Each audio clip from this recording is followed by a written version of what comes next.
dalam hal aplikasi di internet. Hukumnya seperti apa kalau itu? Nah, memang sekarang ada perkembangan, masih Pak ya, pada ya. Sekarang itu ada perkembangan macam-macam model penjualan satu, metode penjualan. Kemudian yang kedua ada metode transaksi. Sekarang itu memang ya. Itu kalau Bitcoin Pak, Bitcoin itu harganya harga komunitas sebenarnya. Ketika komunitas itu yang menentukan. Komunitas itu yang menentukan harga. Jadi pemerintah itu sempat melarang Pak, Bitcoin tadi ya, uang digital Bitcoin. Jadi tadi itu saya bilang bahwa alat tukar menukar itu disahkan oleh siapa? Oleh negara. Ketika pemerintah sudah mengesahkan, itu pasti sudah melalui dengan kajian dari berbagai sisi. Nah, untuk keamanan transaksinya itu adalah negara. Nah, untuk kehalalan sebuah transaksi itu menggunakan fatwa MUI kita ya. Kalau itu sudah dilakukan oleh kajian dari MUI, ya kita ikut. Tapi saya lebih condong yang begitu itu kayak emasnya kan nggak kelihatan, nggak kepegang. Itu hanya janji saja, itu janji. Ya misalkan 1 gram itu misalkan dihargakan 900, kita nabung aja terus ya. Nah, kalau belinya gitu. Kalau belinya di itu aja Pak, di kasirnya ada satu media untuk melakukan transaksi emas. Terus emasnya kepegang enggak? Nggak ada. Nah itu. Hanya terjadi di apa nih? Digital lah. Iya digital. Jadi bisa mungkin harga emas di internet naik, kita jual. Iya itu kayak main saham ya. Ya kayak main saham. Kayak bursa. Bisa valuta asing, bisa. Iya. Emas. Iya itu Nah, yang itu kan kalau dalam masa transaksi komisi seperti sekarang bisa banyak melakukan mencari keuntungan katakanlah dari rumah lah gitu. Iya Hukumnya kita mencari keuntungan. Itu fatwa MUI-nya udah keluar belum itu? Dia pasti kan ngeluarin produk. Udah keluar apa belum? Di fatwa MUI itu kalau yang istilahnya yang diperbolehkan itu yang spot. Kalau spot itu penyerahan barangnya itu maksimal 2 hari gitu. Ada barangnya berarti? Nggak ada barangnya, tapi masih boleh transaksi valuta emas di digital itu masih boleh. Tapi maksimal 2 hari. Cuma kita kan tidak tahu bahwa transaksi itu dilakukan dalam 2 hari atau 3 hari dan sebagainya. Cuman kalau yang namanya halal itu transaksi dan penyerahan barangnya dalam 2 hari. Ya Pak. Itu dianggap halal. Ya makanya kalau yang lama-lama itu kan nanti terpengaruh oleh inflasi Pak. Yang lama-lama itu misalkan jaraknya lama. Tapi saya lebih condong untuk tidak melakukan yang begitu mah. Tapi hukumnya karena saya tidak mau mendahului para kiai di atas ya. Saya tidak mau, tetapi secara garis besar begini Pak. Itu ada unsur gharar pasti.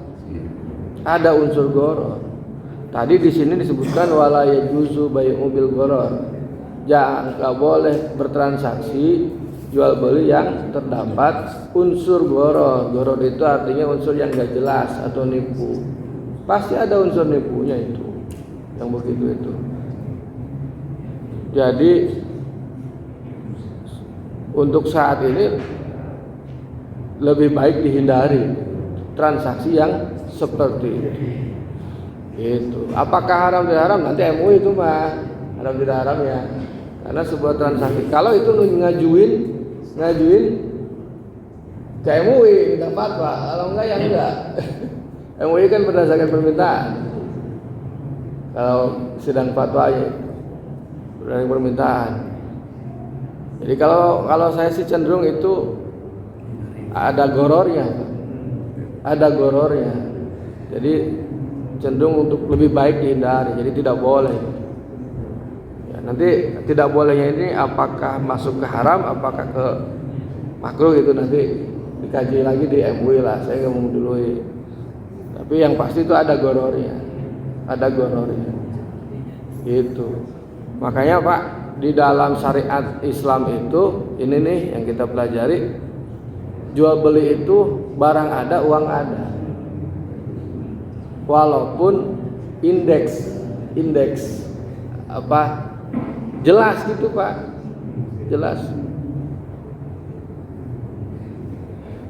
Walaupun misalkan online, barangnya tetap ketemu, itu sah. Tapi kalau nggak jelas, kayak Bitcoin, saya pernah main Pak Bitcoin Pak, ketipu Pak. Goror itu Bitcoin nih.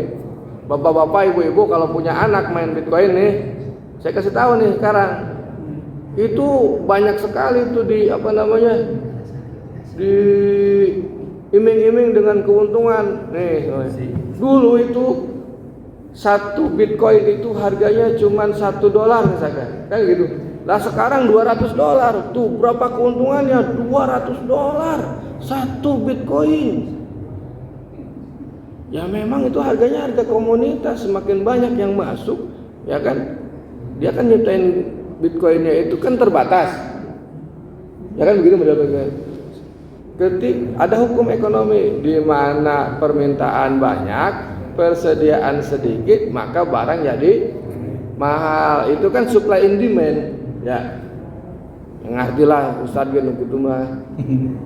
Supply and demand. Jadi berapa ketersediaan barang, pun berapa yang mintanya. Semakin banyak yang masuk, Bitcoinnya akan tinggi. Nah, itu ada termasuk goror, ketidakjelasan barang yang dijual. Itu namanya goror begitu teh. Saya sempat itu terjebak, saya ikut berapa juta itu, lumayan itu. Ketipu juga tuh, bisa ketipu, pengalaman Pak. Serius itu, ketipu saya itu benar. Itu teman saya mah 100 juta. Saya agak mending lah di bawah itulah. Duit lagi PNS atau gimana sih? Gitu. Kan yang marah sama orang rumah kan jatah dapur. Tuh Pak, Bu, kasihan tuh ya yang main-main Bitcoin udah nggak usah, udah kalau mau beli udah mendingan tuh ternak lele tuh udah jelas. Begitu udah beli mah. Oke, saya kira itu Pak Haji. Saya belum bisa menentukan tuh haramnya. Soalnya takut ngeduluin kiai di sana. Kayak MUI ya tuh itu mah haram tidaknya mah. Tapi saya pastikan itu ada goror. Tadi walaya juzu itu dalam bahasa kitab sebenarnya mah walaya juzu teh tonglah bisi aya haramna gitu maksudnya. Masih ada kesempatan Pak Hen, silakan. Mangga Pak Haji. Yalah.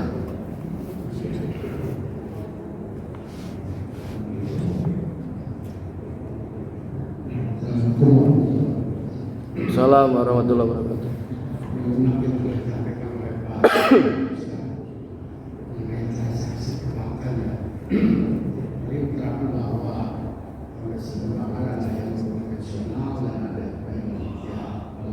Jadi di situ kita seperti tahu kalau konvensional kan sekarang harganya itu sudah ditentukan. Sedangkan kalau untuk saya, setahu saya, iya, sifatnya bagi hasil. Iya. Nah, kalau bagi hasil ini kan sifatnya itu masih belum jelas. Belum jelas. Nah, dikaitkan dengan cerita Pak Haji yang belum jelas ini apa? Bagaimana hukumnya itu tadi? Yang kedua, dalam transaksi perdagangan, sekarang kan dikenal dengan kondisi tukar tambah atau tukar beli. Nah, secara konsep perdagangan ya, ada istilah tukar tambah atau tukar beli katakan. Nah, kondisi seperti itu menurut hukum itu. Tukar belinya gimana Pak? Maksudnya tukar tambahnya? Tukar tambah apa? Tukar tambah barang. Kita bertransaksi lah. Mobil misalkan mobil mobil dilakukan dengan yang umum, kita tambah. Nah itu kan ketika ada seimbang nilainya. Nah kita menambah, itu tukar-tukar bunyi ya. Walaupun barangnya yang berbeda, tapi ada kesepakatan itu kan bagaimana prosesnya. Ya, terima kasih. Terima kasih Pak Haji. Yang pertama untuk transaksi dengan perbankan. Kalau perbankan konvensional itu bunga itu dihitung di awal. Kenapa? Pertanyaan saya sekarang, Pak. Dia menentukan bunga itu dihitung di awal pakai ilmu nggak, Pak? Pakai itu. Dia diprediksi per tahun ini inflasi berapa. Jatuhnya berarti bunganya berapa per tahun, nanti suku bunganya dibagi 12 kan? Bagi 12 jatuhnya harga segitu. Artinya dia pakai ilmu, Pak. Ya, dengan pengalaman yang kajian ilmu ekonomi itu tahu bahwa inflasi misalkan di negara kita ini tahun per tahun kan udah kebaca, udah jelas. Nah, ketika itu sudah jelas kemudian dirumuskan sama dia, oke, berarti jatuhnya bunganya misalkan 14% per tahun. Jatuh suku bunga itu 1, sekian. Nah itu kan dikonversikan kemudian ke nominal. Jadilah begitu. Oke. Artinya dia dasarnya juga ilmu, Pak. Bukan sembarangan, kajian ekonomi. Nah, memang ada unsur di situ ya seolah-olah merasa tahu gitu, tapi emang ilmu begitu kan, bisa memprediksi. Yang kedua, kalau bank syariah itu kan dia modelnya bagi hasil mudharabah. Nah, itu bunganya tidak ditentukan di awal. Makanya istilahnya bukan bunga, ujrah. Pakai bahasa Arab. Padahal mah ya gitu-gitu juga sebenarnya bunga juga. Tapi emang lebih enak, Pak. Bank syariah itu lebih enak. Jadi dia tergantung inflasi di tahun berjalan. Jadi di tahun berjalan dia. Kalau misalkan bisa inflasi tinggi berarti misalkan persentasenya tinggi. Kalau inflasi rendah dia rendah, menguntungkan si pengutang. Ya, menguntungkan kita gitu. Rendah. Jadi rugi sama-sama, untung sama-sama, itu bagusnya di syariah. Jadi yang dimaksud dengan enggak jelasnya itu dia pakai perhitungan tahun berjalan. Jadi dia tidak menentukan bahwa setiap tahun itu inflasinya sama, enggak. Dia menentukan tahun berjalan ini, oh gimana nih hasilnya, oh ternyata jatuhnya oh sama. Tapi ketika saya hitung-hitung, Pak, saya pernah diklat juga itu hampir sama dengan perhitungan bank konvensional. Pada akhirnya di ujungnya sama. Saya hitung, oh ternyata kok ini bisa jadi 3% ya. Ini sekian nominalnya, ini 3%. Oh ternyata bersama. Nah, cuman ini mah ditentukan di awal. Kalau yang ini tidak ditentukan di awal. Kalau yang syariah mah itu, makanya sistemnya mudharabah kalau saya. Mudharabah, jadi bagi hasil. Untung sama dibagi, rugi sama dirasa gitu. Itu maksudnya bank syariah. Tapi sekarang itu bank syariah itu lebih, karena begitu jadi dia lebih rendah, Pak, bunganya. Karena dia modelnya begitu, bunganya lebih rendah. Iya, lebih rendah. Itu teman saya agamanya Buddha, tapi dia transaksi itu suka pakai syariah, dan dia sangat fanatik dengan syariah. Sangat fanatik. Nih Pak Asep nih, mendingan pakai syariah. Nih murah, lebih murah. Gitu dia kan bukan masalah halalnya dia, karena ini sebuah sistem transaksi ya.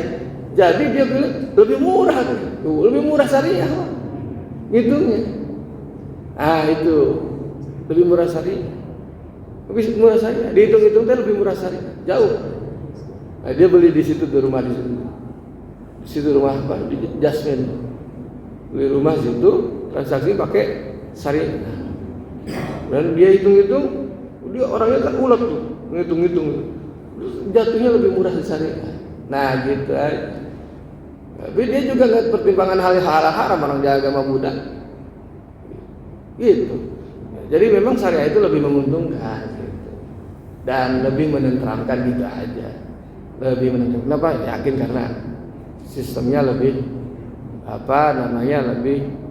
lebih menguntungkan si